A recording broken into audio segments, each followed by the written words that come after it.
El aroma del café recién hecho llenaba la cocina mientras yo colocaba cuidadosamente la tostada con tomate rallado y aceite de oliva en el plato de mi marido.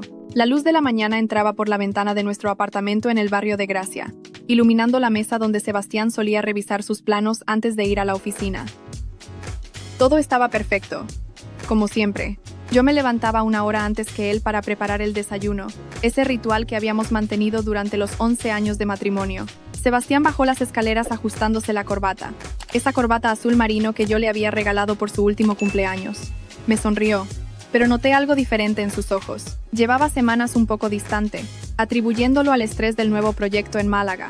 Su estudio de arquitectura había ganado un concurso importante para diseñar un complejo residencial en la costa, y tenía que viajar constantemente al sur para supervisar la obra. ¿Qué hora sale tu vuelo, mi amor?, le pregunté, mientras le servía el café con leche bien cargado, como a él le gustaba. A las 11.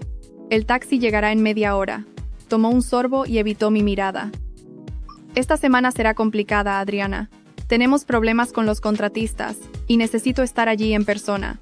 Asentí, aunque una pequeña punzada de preocupación me atravesó el pecho. Trabajaba como enfermera en el Hospital Clinic, y estaba acostumbrada a sus viajes de trabajo, pero últimamente había algo que no encajaba. Sus llamadas telefónicas se habían vuelto más frecuentes y privadas. Lo había encontrado varias veces hablando en voz baja en el balcón, cerrando conversaciones abruptamente cuando yo entraba a la habitación. Sebastián, empecé, pero él se levantó rápidamente. Cariño, no puedo perder este vuelo. Es muy importante. Me besó en la frente, un gesto mecánico que me hizo sentir más como una compañera de piso que como su esposa. Te llamo cuando llegue al hotel. Lo vi partir con su maleta negra, la misma que siempre usaba para sus viajes. Desde la ventana, observé cómo el taxi se alejaba por la calle adoquinada. No podía quitarme esa sensación de inquietud. Intenté sacudirme esos pensamientos mientras me preparaba para mi turno de tarde en el hospital. Teníamos una vida buena, un apartamento bonito en Barcelona, buenos trabajos, ahorros en el banco. ¿Qué podría estar mal? Mi turno en el hospital fue especialmente agotado. Trabajaba en la unidad de cuidados intensivos, donde cada minuto contaba, y las decisiones podían significar la diferencia entre la vida y la muerte. Fueron casi 8 horas atendiendo a pacientes graves, monitoreando signos vitales, administrando medicamentos. Cuando finalmente salí del hospital cerca de las 11 de la noche, estaba exhausta. Revisé mi teléfono y vi que Sebastián no había llamado como prometió. Le envié un mensaje. ¿Todo bien? Espero que hayas llegado sin problemas. Conduje a casa con la radio encendida, tratando de relajarme después de un día tan intenso. Las calles de Barcelona estaban tranquilas, con solo algunos bares y restaurantes aún abiertos. Aparqué en el estacionamiento subterráneo de nuestro edificio y subí al apartamento. El silencio me recibió, amplificando mi cansancio y esa extraña sensación de soledad. Me cambié el uniforme del hospital por ropa cómoda y me serví una copa de vino tinto. Mientras lo bebía en el sofá, volví a revisar mi teléfono. Nada de Sebastián. Esto no era normal.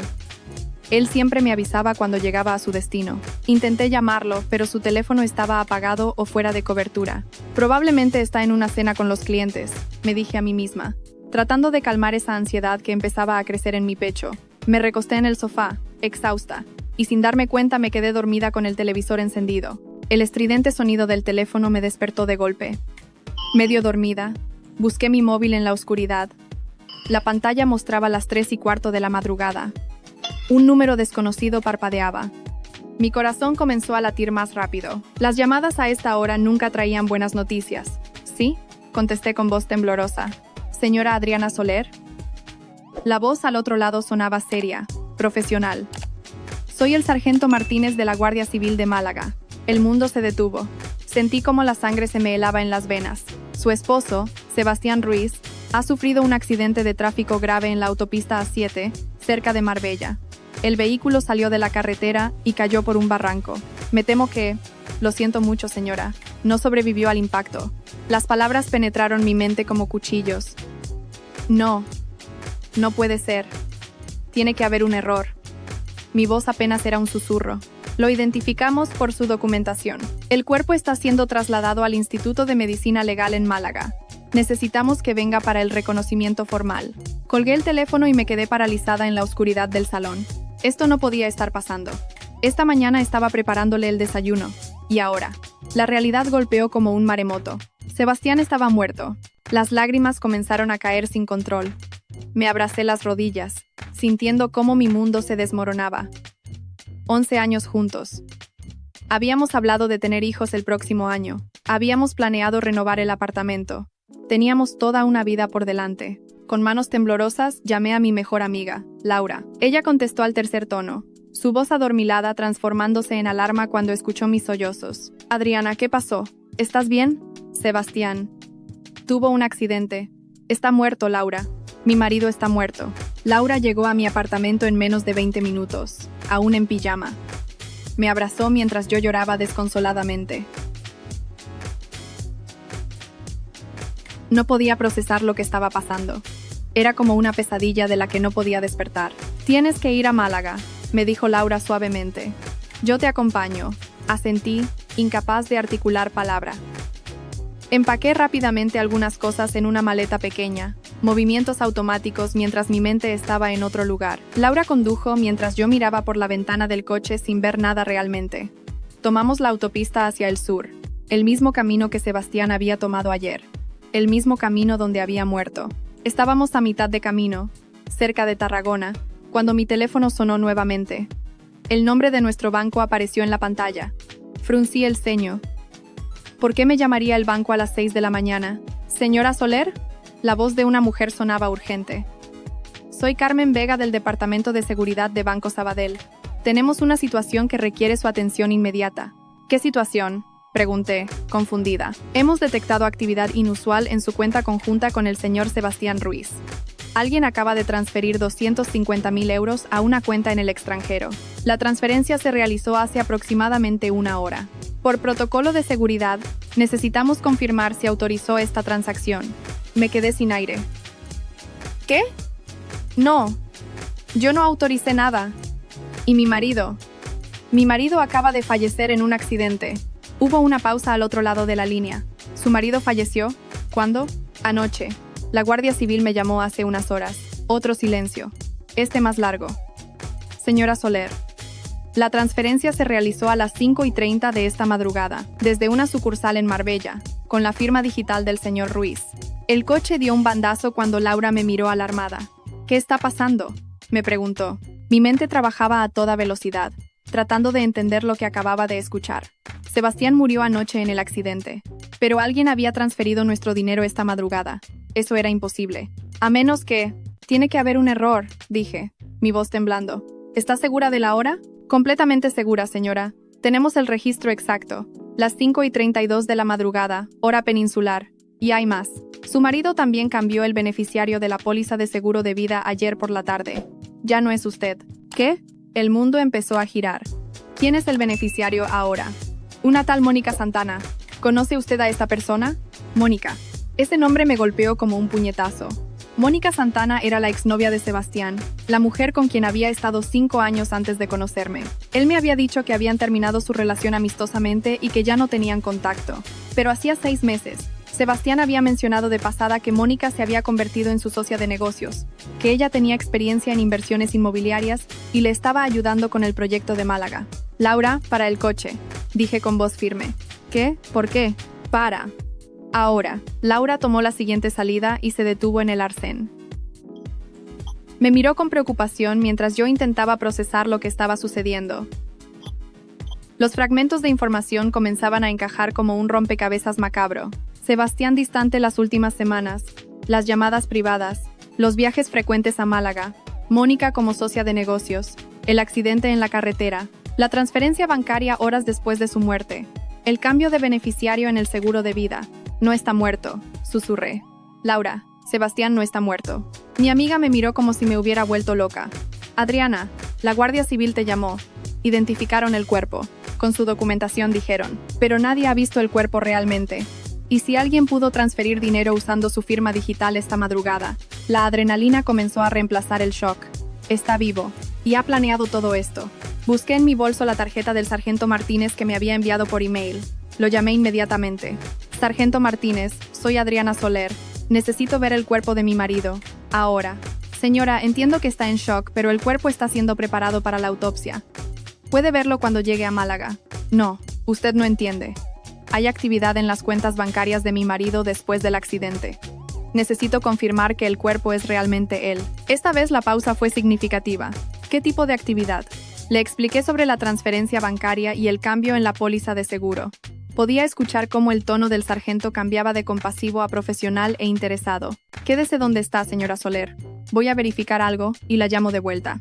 Los siguientes 30 minutos fueron los más largos de mi vida. Laura y yo esperamos en ese aparcamiento mientras el sol comenzaba a salir por el horizonte. Mi mente era un torbellino. Si Sebastián estaba vivo, significaba que había planeado su propia muerte, que había estado engañándome durante quién sabe cuánto tiempo, que todo nuestro matrimonio podría haber sido una mentira. El teléfono finalmente sonó. Señora Soler, necesito que venga a la comandancia de Málaga, no al Instituto de Medicina Legal. Hay complicaciones con la identificación. ¿Qué tipo de complicaciones?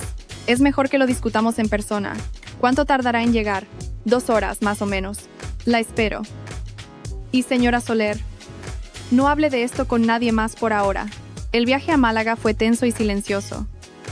Laura conducía mientras yo miraba por la ventana, viendo pasar el paisaje mediterráneo sin realmente verlo.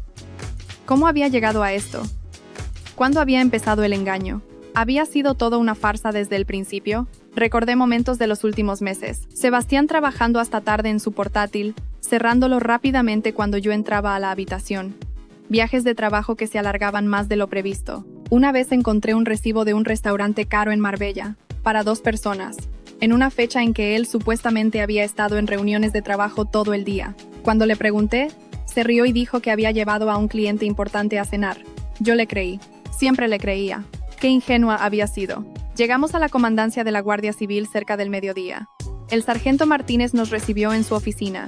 Un hombre de unos 50 años con expresión seria pero amable. Había otro hombre con él, que se presentó como el inspector Ramírez de la unidad de fraudes. Señora Soler, gracias por venir. Lo que voy a decirle es complicado. El sargento Martínez intercambió una mirada con el inspector.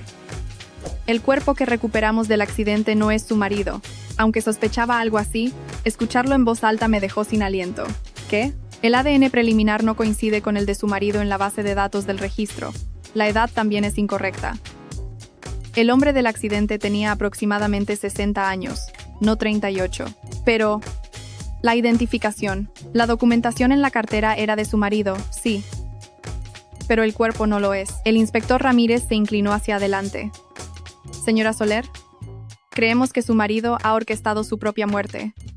Es un tipo de fraude que, desafortunadamente, hemos visto antes, especialmente cuando hay pólizas de seguro de vida de por medio. ¿Cuánto vale la póliza?, pregunté, aunque no estaba segura de querer saber la respuesta. 800.000 euros. Me quedé sin palabras. Ni siquiera sabía que teníamos una póliza de seguro tan grande. Sebastián siempre manejaba nuestras finanzas. Decía que yo estaba demasiado ocupada en el hospital para preocuparme por esas cosas. Y ahora la beneficiaria es Mónica Santana, continué, su exnovia. El inspector Ramírez anotó el nombre. ¿Sabe dónde podemos encontrarla? No tengo idea. Sebastián dijo que ella vivía en Marbella, que trabajaba en inversiones inmobiliarias.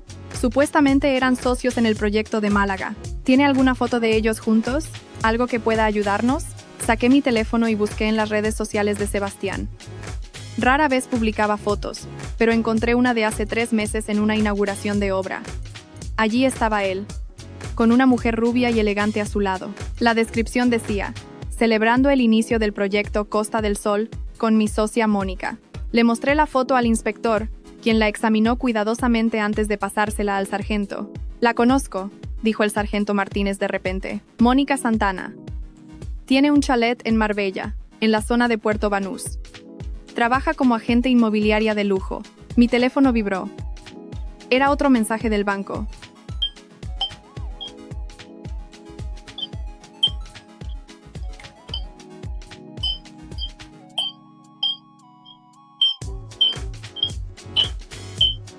Hemos detectado una segunda transferencia, esta vez de la cuenta de ahorros, 150.000 euros más, 400.000 euros. Toda nuestra vida de ahorros. 11 años de trabajo duro, de sacrificios para comprar nuestro apartamento, para construir un futuro juntos. Todo robado en cuestión de horas. ¿Podemos rastrear esas transferencias?, pregunté al inspector. Ya estamos en ello. Las 2 fueron a una cuenta en Andorra. Pero hay más. Abrió una carpeta en su escritorio. Hemos estado investigando el accidente. El coche que cayó por el barranco era un vehículo de alquiler, registrado a nombre de un hombre de 63 años, José Luis Moreno, sin domicilio fijo, un indigente de Málaga que desapareció hace 3 días. El horror de la situación completa comenzó a revelarse. ¿Ustedes creen que Sebastián mató a ese hombre? No tenemos pruebas concluyentes todavía, pero la autopsia mostrará si murió por el accidente o antes. Lo que sí sabemos es que alguien puso la documentación de su marido en el cuerpo y organizó el accidente para que pareciera que él había muerto. Me sentía mareada. El hombre con quien había compartido mi vida, con quien había planeado tener hijos, era capaz de matar a una persona inocente por dinero. ¿Cómo no lo había visto? ¿Cómo había sido tan ciega? Necesitamos su ayuda, señora Soler, continuó el inspector. ¿Su marido tiene alguna propiedad que no conozca? ¿Algún lugar donde pudiera esconderse? Negué con la cabeza, sintiéndome completamente perdida. No lo sé. Pensé que lo conocía, pero obviamente no tenía ni idea de quién era realmente. Laura puso su mano sobre la mía, ofreciéndome consuelo silencioso. Hay algo más, dijo el sargento. Encontramos cámaras de seguridad del aeropuerto. Su marido nunca abordó el vuelo a Málaga ayer por la mañana. Pasó por el control de seguridad, pero luego salió por otra puerta. Tenemos imágenes de él encontrándose con una mujer rubia fuera del aeropuerto. Mónica, probablemente. Después desaparecen. Estamos revisando cámaras de tráfico para rastrear su ruta. Los siguientes 2 días fueron un borrón de declaraciones policiales, llamadas con abogados y bancos, e intentos desesperados de bloquear las cuentas restantes antes de que Sebastián pudiera vaciarlas también. El banco logró congelar una cuenta a tiempo, salvando unos 30.000 euros, pero el resto se había ido. Toda nuestra vida financiera, destruida. El inspector Ramírez mantuvo contacto constante, actualizándome sobre la investigación. Encontraron el coche de alquiler que Sebastián y Mónica habían usado para salir de Barcelona. Las cámaras de tráfico los rastrearon hasta Algeciras, el puerto en el sur de España. Desde allí habían tomado un ferry. ¿A dónde?, pregunté. A Tánger, Marruecos. Es un destino común para fugitivos porque no tienen tratado de extradición tan estricto con España. Marruecos. Estaban a menos de 15 kilómetros de España, pero en términos legales, podrían estar en otro planeta. ¿Qué podemos hacer? La frustración y la rabia comenzaban a reemplazar la shock inicial. Hemos alertado a las autoridades marroquíes. Y tenemos otra ventaja, la póliza de seguro. El inspector sonrió ligeramente. Mónica intentará cobrarla. Para eso, necesita un certificado de defunción oficial, y cuando lo solicite, la atraparemos. Pasó una semana. Yo regresé a Barcelona, al apartamento que ahora se sentía vacío y contaminado por las mentiras. No podía dormir en la cama que había compartido con Sebastián. Pasaba las noches en el sofá, mirando el techo, preguntándome cómo había llegado mi vida a esto. Laura se quedó conmigo las primeras noches. Mis compañeros del hospital fueron increíblemente comprensivos, dándome todo el tiempo que necesitaba. Pero yo no quería tiempo. Quería justicia. Contraté a un abogado, Carlos Méndez, especializado en fraudes financieros. Era un hombre meticuloso que había revisado cada documento de nuestra vida financiera con un peine fino. Hay buenas noticias y malas noticias, me dijo en su oficina, rodeado de carpetas y papeles. Las malas primeras. Las transferencias fueron legítimas desde el punto de vista técnico. Su marido tenía acceso legal a esas cuentas y el derecho de transferir los fondos. ¿Y las buenas noticias? El cambio de beneficiario en la póliza de seguro fue fraudulento. No cumplió con el periodo de espera legal de 30 días. Eso significa que la póliza es inválida. Si Mónica intenta cobrarla, no solo no recibirá el dinero, sino que será evidencia adicional de fraude. Pero ellos no saben eso, reflexioné. Exactamente. Y apostamos a que intentarán cobrarla. Son 800.000 euros. Es demasiado dinero como para dejarlo pasar. Tenía razón. 2 semanas después del supuesto accidente, Mónica Santana solicitó oficialmente el certificado de defunción de Sebastián. Lo hizo en persona en el Registro Civil de Málaga, presentándose con documentación legal que la identificaba como la beneficiaria de su póliza de vida. Fue un error fatal. La Guardia Civil la arrestó en el mismo registro. El inspector Ramírez me llamó esa tarde con la noticia. La tenemos, señora Soler. Mónica Santana está bajo custodia y está cooperando. ¿Dónde está Sebastián? Según ella, en Marrakech. Ella iba a unirse a él después de cobrar la póliza. Tenían planes de seguir hacia Sudamérica con el dinero. Mónica les dio la dirección exacta. Un riad en la Medina de Marrakech. Un hotel boutique, donde Sebastián se había estado escondiendo bajo un nombre falso. Las autoridades marroquíes, con la cooperación de Interpol, lo arrestaron esa misma noche. Vi las imágenes en las noticias. Sebastián, esposado, siendo escoltado por la policía marroquí. Se veía bronceado, relajado, como si hubiera estado de vacaciones. Cuando las cámaras lo enfocaron, su expresión cambió de confianza a shock al darse cuenta de que todo había terminado. Su extradición a España tomó 3 semanas. Durante ese tiempo, la investigación reveló la extensión completa de su plan. Había estado planeándolo durante más de un año.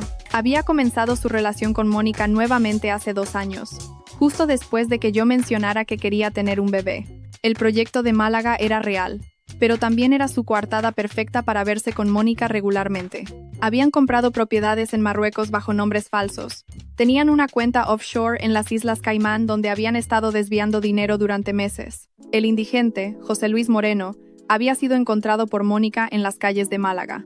Le prometieron comida y dinero a cambio de un simple viaje en coche. Lo drogaron, lo mataron y organizaron el accidente. Era meticuloso, era monstruoso.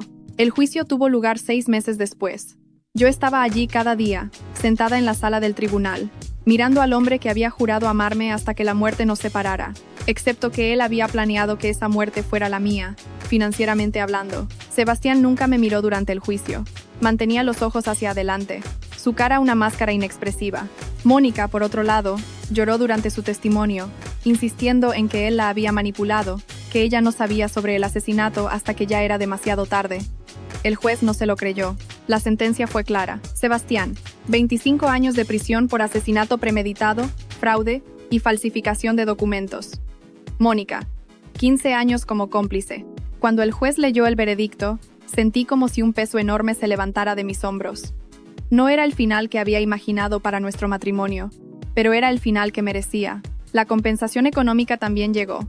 El Banco Español recuperó gran parte del dinero de las cuentas offshore. La compañía de seguros, aunque no pagó la póliza fraudulenta, me compensó por los daños como víctima del fraude.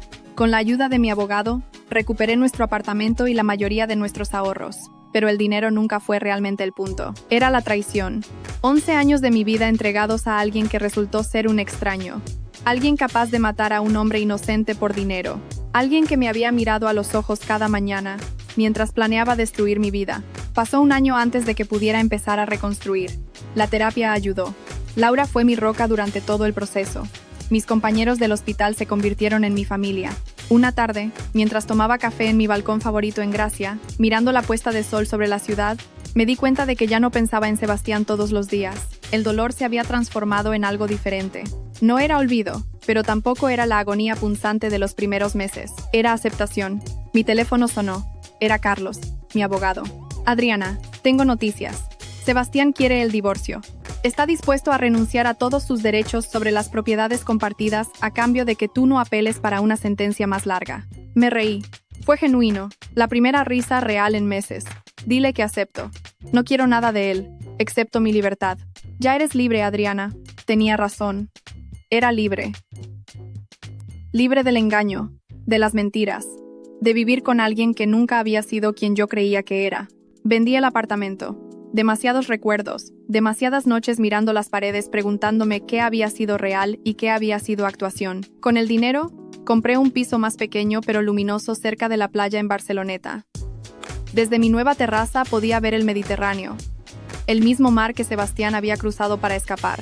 Pero él no había escapado. La justicia lo había alcanzado, como siempre lo hace eventualmente. Regresé al trabajo en el hospital, a salvar vidas en lugar de ver cómo la mía se desmoronaba.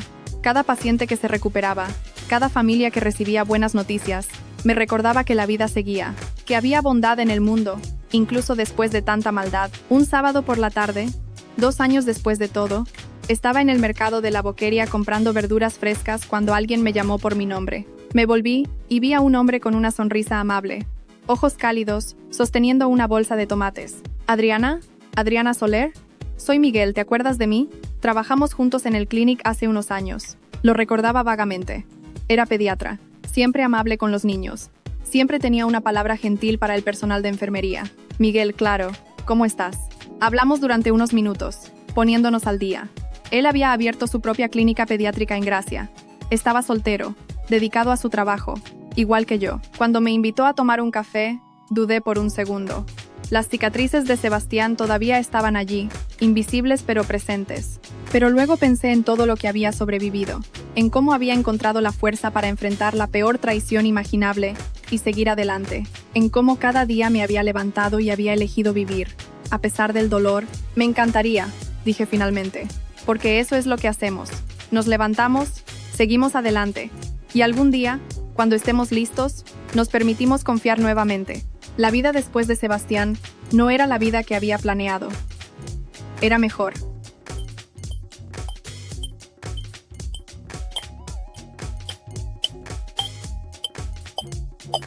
Era real, y finalmente, después de tanto tiempo, era mía.